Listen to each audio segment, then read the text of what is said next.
Got a special video for you guys today. If you could tell by the title, I'm going to be talking about the uniforms. And I know a lot of you guys are like, uniforms, Doug? It's freaking April. I don't give a crap about uniforms. Let me explain.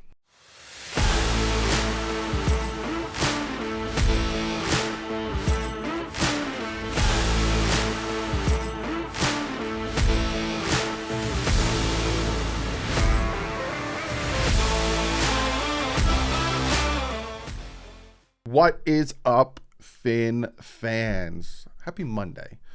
We have 2 weeks and a couple days. We have 28th is the draft. So, being that we only have 4 picks, I don't have much pre-draft to do.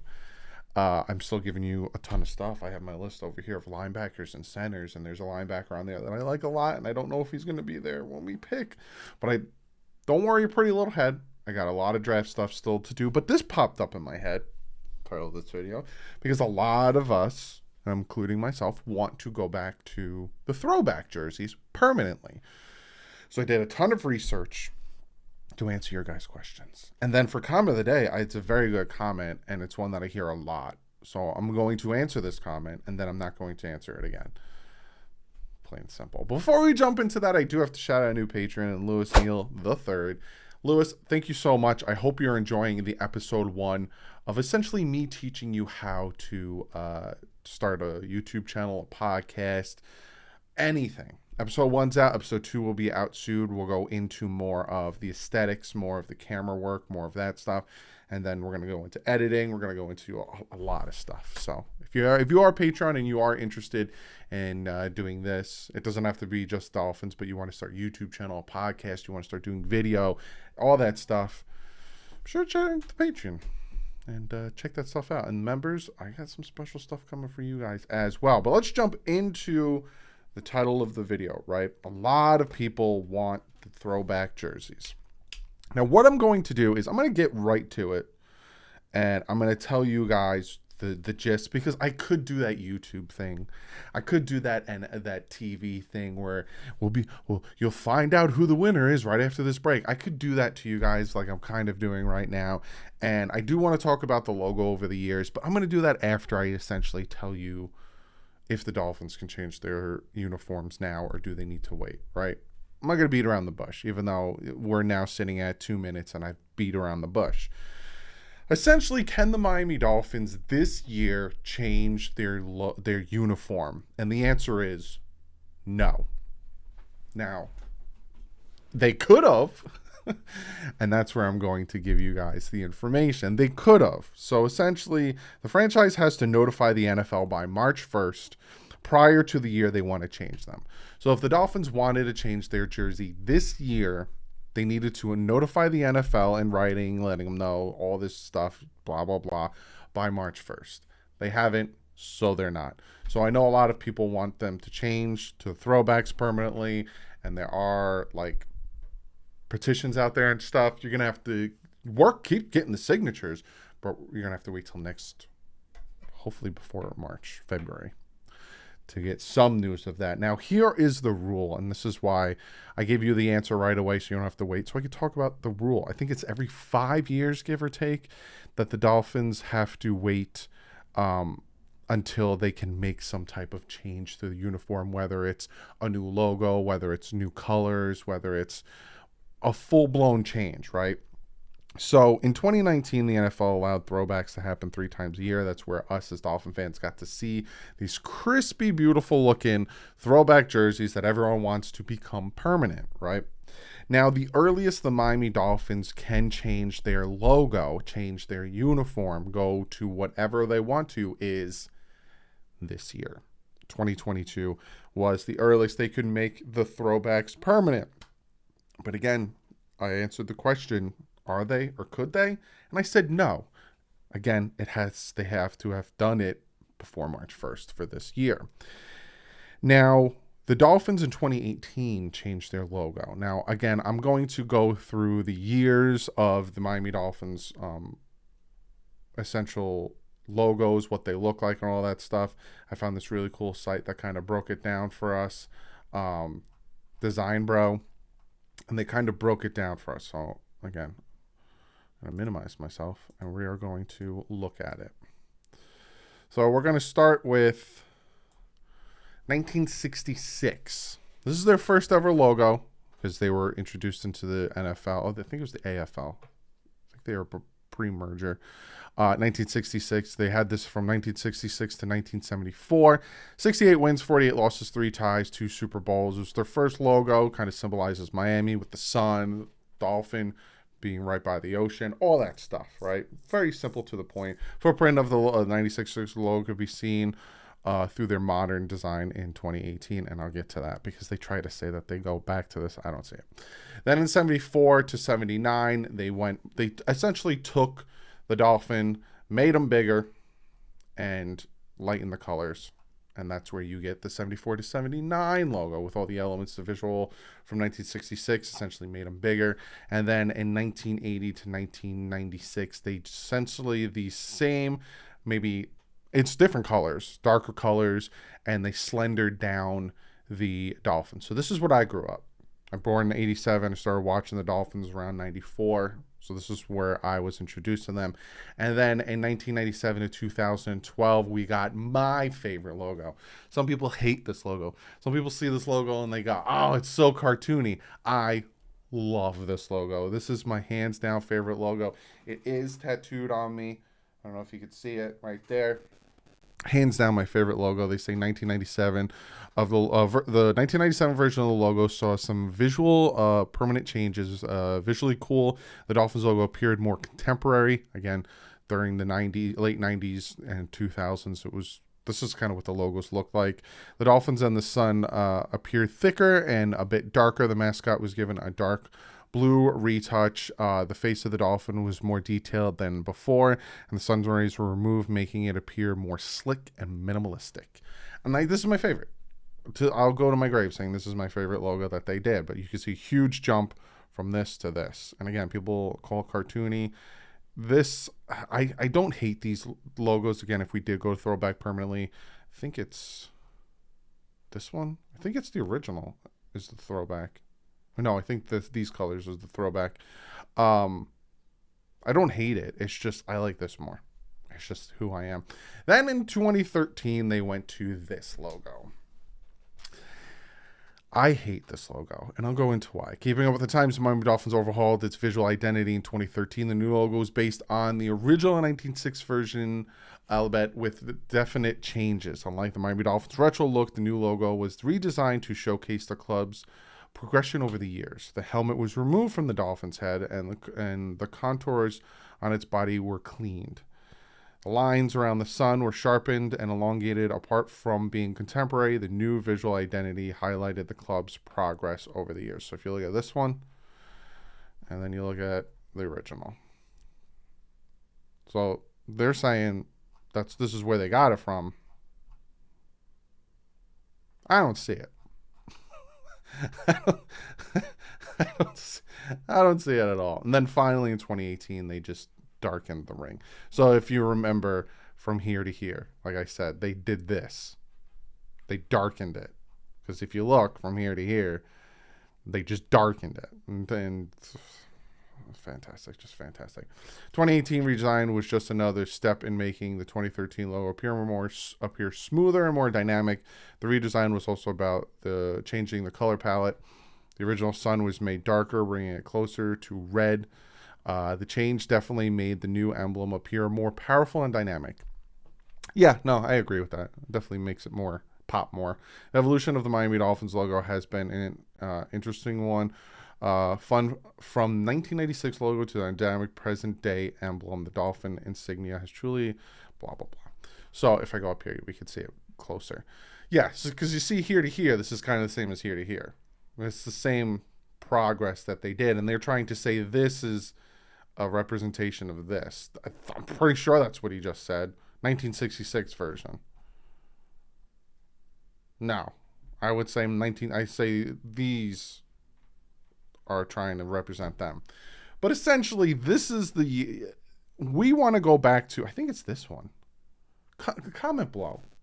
For some reason, my brain can't work, but I think this is our throwback logo. No, 1966 is the throwback logo. 100% now. I corrected myself before you can comment, but you probably already commented. We want to go back to this. I don't like this. And I'll tell you why I don't like it. 1, looks like a whale. 2, looks like toothpaste. 3, I like, this is the one I like the most, right? This one right here is what I like the most. So you could tell why I don't like these. I love these because when you see a dolphin jump out of the water, you get that, right? You get this arc. We've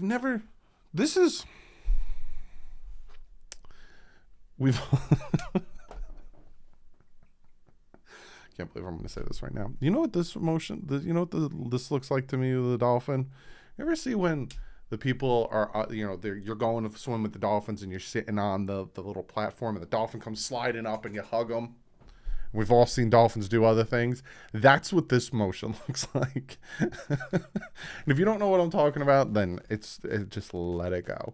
But that's what this motion looks like. I like this one. I like the arc. I look like the dolphins coming out of the water. That's my aesthetic, pleasing to my eye. But in a nutshell,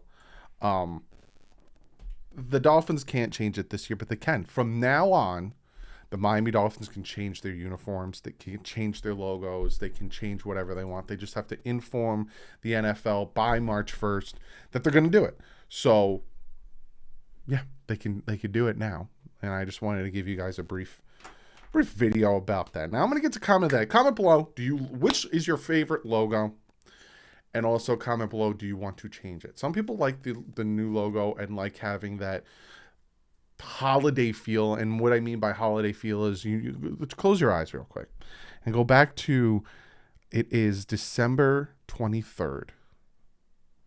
And it's your last day of school. And you have that feeling that something special is coming. And this is your last day of school for winter break. That's the feeling you get with having throwbacks. Some people like making throwbacks special is nice, and I want to keep it that way. Comment below, let me know. I just don't like the logo. For me personally, go back to the 90s, 97 to 2012, and then have the throwback still be a throwback. I don't know. That's just me, but comment below. And I'm gonna get to comment of the day. And like I said, I've seen this comment a lot, so I'm gonna answer it. And Marco, it's nothing against you. I hope you don't think I'm attacking or anything. And I'm not going to be in an attacking manner where I'm going to be like, yo, but I just get this comment a lot and I want to just answer it as fair as I possibly can, right? So this is from Marco Antonio Torres. Love the name, by the way. He says, comment of the day. This happens to Tua because Herbert has outshined Tua. Miami drafted Tua instead of Herbert, which was the worst decision in franchise history. I wouldn't say the worst. We should have drafted Herbert. What a miss. Now, I get this all the time. And in hindsight is always whatever number you want to put it. But hindsight is always better. After everything is said and done, we're always like, we should have, could have, would have. But we don't do that, or other teams don't do that, like, oh, we missed on Javon Holland. I should have took Javon Holland instead of Javonte Williams. It's never, you missed on Javon Holland. You missed on, like, whatever. It seems like, to me, being that I'm part of the fan base, we're always looking back on what could have, should have, would have. And the reason he's commenting this is it's the Big O show episode where I was talking about why the media is so far up to his butt. So that being said, I get this comment a lot. We missed out. Like, how do you miss on Herbert? Herbert. We took Tua. What a miss. Blah, blah, blah. And I always, when I give you guys my thoughts and my opinions and all that stuff, I always try to back it up with facts or information or stats or all that stuff, right? In the draft of 2020, nobody had Justin Herbert doing as well as he's doing now. Now, am I saying that Justin Herbert or Tua is better than Justin Herbert and y'all should shut your mouth? No. I don't know how many times I needed to say that. No. Right now, it's Joe Burrow, Justin Herbert, Tua, with the 3 quarterbacks that were drafted in the top 6 picks. That is the number of who's better going down the board. Joe Burrow is the best quarterback taken in that draft. He shows it on the field. He shows it in his stats. Even though he had a lackluster playoff appearance, and yes, go watch the Titans game. He threw an interception, no touchdowns. I'm not saying he didn't play well. I obviously went to the Super Bowl, but it was his second year. Did really good, but it wasn't, what it should be. Justin Herbert has never made the playoffs, even though he puts up ridiculous numbers. Even though half of his numbers are yak, he still puts up ridiculous numbers. And Tua is, we're all Dolphin fans. We all know about Tua. But I constantly hear that, Dolphins missed, and what a mistake, and they should have took it. And then I see it a lot on social media. I see it a lot on national media. I see it.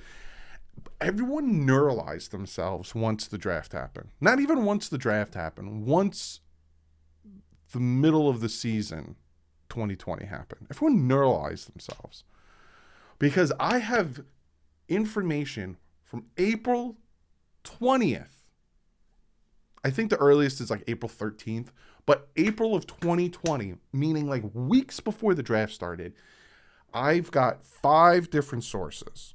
I have CBS, Bleacher Report, NFL.com, Sports Illustrated, and NBC Sports. And I could give you more, but it's like redundant. This is going to drive my point of what I'm trying to say. Nobody had Justin Herbert doing as well as he's doing right now. Nobody. And the fact that people keep saying we missed on Justin Herbert, what a stupid mistake not taking Justin Herbert. Oh my God. And I've heard it a lot. This is from CBS, right? They had Tua Tagovailoa ranked 10th in their top 100, right? They had Justin Herbert ranked 36th. Then we go to Bleacher Report. They had Tua ranked 6th here, and Justin Herbert ranked 27th. Then we'll go to NFL.com. Tua ranked 6th. Justin Herbert ranked 20th. Then I will go to Sports Illustrated. Tua Tagovailoa ranked 5th. Justin Herbert ranked 20th. And then I'll end with NBC Sports. They had Tua ranked 6th, and they had Justin Herbert ranked 19th. Now, again, I will say this. Right now, Justin Herbert's the better quarterback. It's not even up for debate. But to sit there and say we shoulda, coulda, woulda took Justin Herbert over Tua, we missed and da-da-da. Nobody. If you can find me from April, like I literally, that's where most of, if not all of, like this one from Bleacher Report is from April 22nd, literally like a week before the draft. Find me one where Justin Herbert was ranked higher than Tua in the 2021 draft, big board. Find me one where Justin Herbert was ranked higher than Tua. So people saying that, such a miss, and I can't believe we took him, and I can't believe this, and I can't believe that. It wasn't surprising that Tua went ahead Justin Herbert because everyone had Tua ranked higher than Justin Herbert. Of course, if you can go back in time, you're going to take Justin Herbert. You just got to hope and pray he does as well with the Chargers as he would do with the Dolphins. Because you don't know. Different scenario, different coach, different offense, different skill players, different offense. Like, it's just different. So you never know. That's the other thing. We should have took so-and-so. And if you look back at the 2013 draft, we took so-and-so when we should have took so-and-so. Different teams, different scenarios. That's why a lot of people need to stop doing that. Looking back and saying we should have took so-and-so versus so-and-so, because you don't know how they would have done in a different system, a different scheme, a different city, a different coach. A lot of things go into that stuff. So should we have taken Justin Herbert? Yeah. Did we take Justin Herbert? No. Did anyone really predict? And I know there's going to be some guys in the comment section. From jump, I wanted Justin Herbert. And from jump, I knew Justin Herbert was going to be better and da-da-da-da. Okay. Then you better go get a job in scouting. Because you know a lot more than a lot of these guys do. But yeah, it happens. It happens. You know how many people pie kicking themselves in and take Dan Marino? It happens. But yeah, that's what I got for you today. Tomorrow, I'm going to be breaking down the top linebacker prospects that are going to be available when the Dolphins are picking from third. It's just the third and fourth round. Seventh round, it don't matter. So I have 5 linebacker prospects, and then we're going to go into center. And then let me know. I think tackle maybe I'll do next. Let me know. You let me know. But other than that, guys, I'll see you tomorrow. Like usual, stay classy. It fins up.